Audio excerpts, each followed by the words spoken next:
وكل يوم أشتاق إليك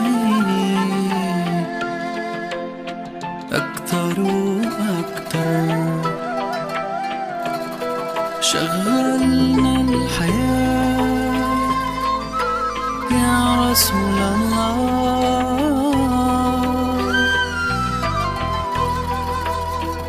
تفه الهموم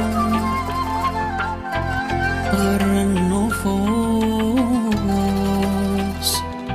عدنا إليه. صلوا عليه، صلوا